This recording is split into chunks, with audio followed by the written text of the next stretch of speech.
when you find someone who's unconscious, you have to check for responsiveness. Sampai dia tidur, kan dia sleeping, kan you have to wake him up. Hello, sir, are you okay? Alright. Then if you see some movement, okay lah, that's not cardiac arrest. Okay, unconscious means it's not moving or stand still.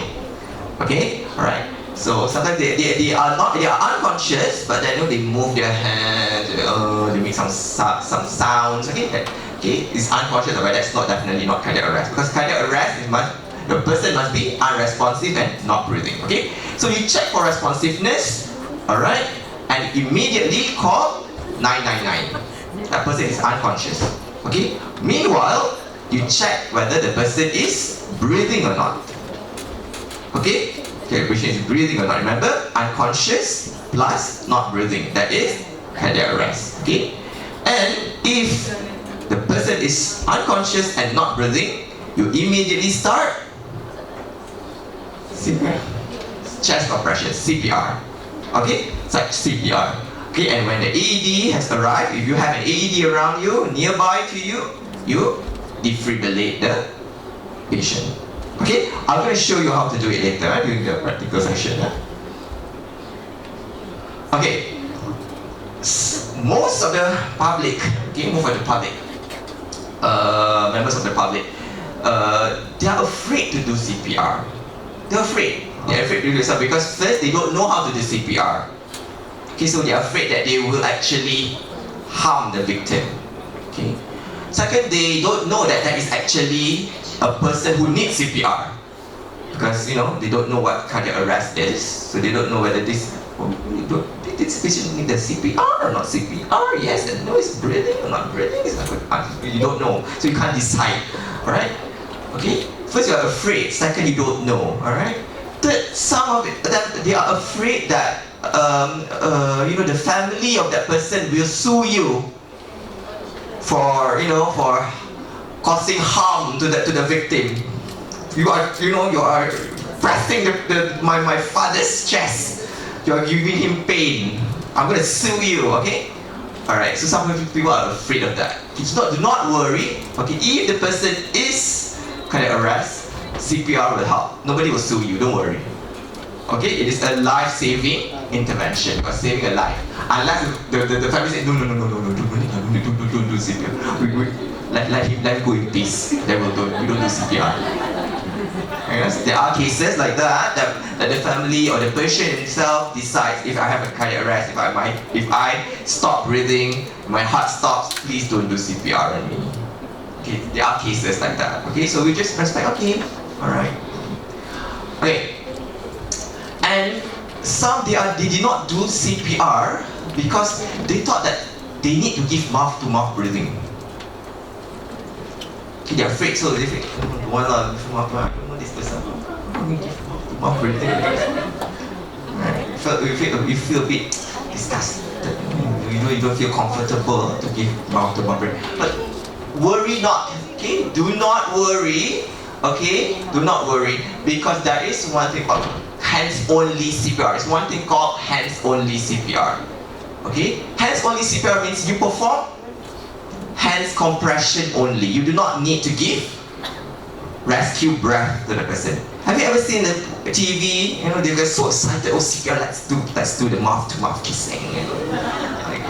Okay, but some people are not comfortable doing that. Right? Some people are so happy to do that. Okay, but CPR is not about mouth-to-mouth breathing. It's actually about chest compressions. So you have to prioritize the chest compressions. Okay? Alright, so if you're not comfortable to perform and you don't know the techniques, just stay as chest compressions only. So today we're going to just talk about chest compressions only. Okay? Alright? Because remember, the heart has stopped beating because of the electrical activity malfunction. So you need to compress the heart so that it will pump the blood. Alright? Giving oxygen through mouth-to-mouth breathing, you may not need to do that because the person has already some oxygen in the body. In the lungs, there's some oxygen. Okay, there are already oxygen in the lungs, residual oxygen in the lungs. Okay, although he's not breathing, okay, there are some oxygen in the lung because he breathes just now, before that he was breathing, right? So he's breathing a lot of oxygen, right? So there's some residual oxygen in the lung. There's some residual oxygen in the blood circulation as well. It's just that now the blood does not flow, it stops. So the oxygen just stand still. Okay? So we need you to do the CPR chest compressions to move the blood so that the blood can carry the oxygen throughout the body. Okay? So hands only CPR, just do CPR. Hands compression only. I need to do not to give breathing. So what you do, you kneel beside the victim. Okay? You have to kneel beside the victim. Okay? You cannot kneel at the patient's feet. Kalau duduk kat ujung kaki, you have to stand at the patient next to the victim. Okay, the chest here. Okay, alright. You place one hand. Okay, place one hand in the middle of the chest, not your chest, the victim's chest. Okay, place one hand. Alright, and you interlock your fingers and lock your elbows. And then second hand, interlock like this. Ensure that your elbows is straight, yeah? Alright, and you push hard and you push fast. Okay? Push hard and push fast. You have to push very hard. You have to push it hard. Okay? If you're just like doing, we'll just do a massage. It doesn't work. Okay? Or we're not doing massage on the chest. Okay? Pressing the chest. You have to press hard. Okay? And you have to do it fast. Okay, you're going to do it fast. 1, 2, 3, 4, 5, 6, no. 1, 2. Just work like that. Okay, you have to pump it hard, fast. Okay? Alright? So if you count within a minute, you should achieve 100 compressions in a minute. Okay, in 1 minute, the speed is within 1 minute, you should achieve within 100 to 120 compressions per minute. Okay, that's how fast it is. Have you ever heard about the song Bee Gees, Staying Alive? Staying alive, staying alive, staying alive, staying alive. I'm not a good singer, but do you know the song? Or have you ever heard this? Have you heard the song? Maybe different generation. Okay? Alright, there are some songs, okay, if you Google, okay, there are songs that can be used to learn CPR because of the tempo of the song. Alright, it will help the one who performs CPR to know the beat, follow the beat. Okay? Alright, don't worry, we'll do it later. Alright, so okay, if it's in children, it happens in children, okay, small size, alright, you may not need to do 2 hands, you can just do 1 hand, yeah? Because small size, your hands will covering the whole of the chest already. Okay, you might just do 1 hand, okay, alright. I'm not going to talk about infant CPR, okay, I'm going to talk about drowning now. Okay, there are so many drowning cases nowadays, right? So many drowning cases nowadays, rainy season, and people love to go picnic, go play picnic at the river, okay? Just go picnic by the beach, and happy, and somebody get drowned, okay?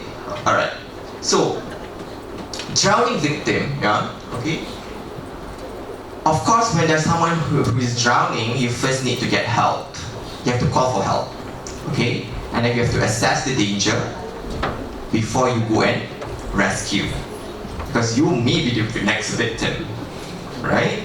This is real situation. This is something serious. Okay, if there is a drowning situation, you have to call for help and you have to assess the danger. Okay, not to yourself because you are the rescuer. You need to be alive. You need to stay alive to help the victim. Okay, if you endanger yourself, you may be the next victim. Okay, so if the person is able to be rescued, okay, for example, if the person is able to be rescued, you bring him over to the dry area, okay, and then you check whether the person is breathing or not. And if the person is unconscious and not breathing, so it means that the patient is having cardiac arrest. So now the drowning has caused the person to have cardiac arrest. Because the person, when he was drowning, he took a lot of water. A lot of water has goes into the lungs. Okay, the water has gone to the lungs. When it goes to the lungs, now the oxygen cannot be taken from the lungs, because the lung is full of water, right? Okay, so therefore the person will go into hypoxic arrest. Okay, hypoxic arrest is when the oxygen is not enough in the body and now causing the heart to stop beating. Okay, all right. So what happens? So you bring over to the person to the dry area. You check for conscious level. Oh, it's unconscious. Next, you check for the breathing. Okay, first thing you remember is unconscious, and then breathing. Yeah, check breathing. Oh, it's not breathing. So what you do next? All right. For drowning victim, you can give 2 breaths first before you give CPR. Okay, you give 2 breaths first.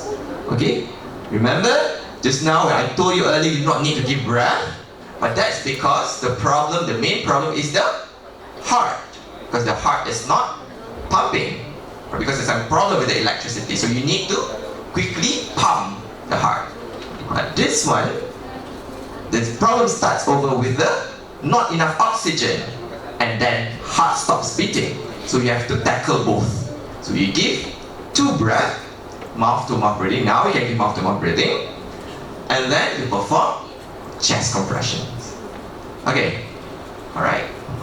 And of course you need to get people to help you. Call 999 and others.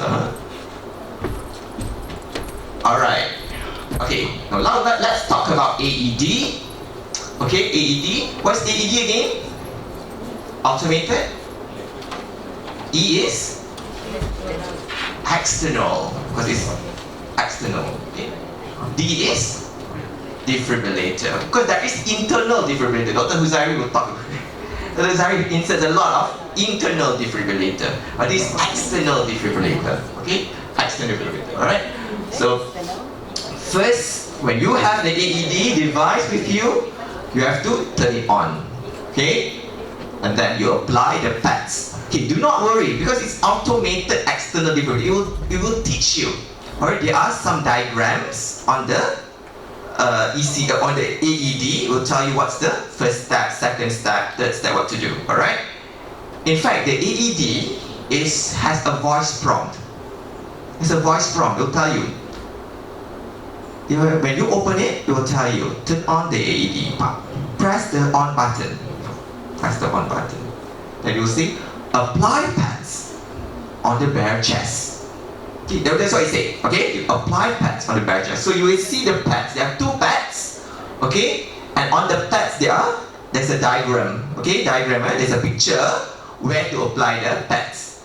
One on the right shoulder, and the other one here at the left side of the heart, the left side of the chest. Okay, one here, right shoulder. The other one is at the left side of the chest. Okay? Alright, and then you follow the instructions by the AED. Okay, the AED will say stop CPR, because the AED wants to analyze the heart rhythm. Okay? And then you say, probably you say, apply the shock. Apply shock to this patient. Okay, apply shock to this patient. Okay, and then they ask you to clear, do not touch the patient, because you want to give current to the victim. Okay, all right, and then they ask you to press the blinking button. All right. After that, after you apply electric or current to the victim, you can see a bit of jerky movement like that, because we give an electric to the person, right? So you bit muscle twitching, right? After that, you continue the CPR. So you don't do CPR while doing the AED lah. You hold the CPR first, okay? Let the AED do its job, okay? After that, the AED will tell you continue CPR, and you continue CPR. The AED is automated, so it's very smart. Everybody can use AED. Okay, do not worry. Okay, everyone is educated. Everyone comes to university, very educated person. I think everyone should be able to actually use AED. Alright? It is more simpler than your iPhone, more simpler than your Samsung. Alright? Okay? AED is very simple, everybody can use AED, yeah? Alright? You do not need to have an iPhone to use AED. iPhone is simple. Alright, so 70% of cardiac arrest happen at home. 70% cardiac arrest happen at home. And imagine if you are at home and everybody has a home, right? And imagine if you do not know how to do CPR. Salah kan? Everybody should know how to do CPR.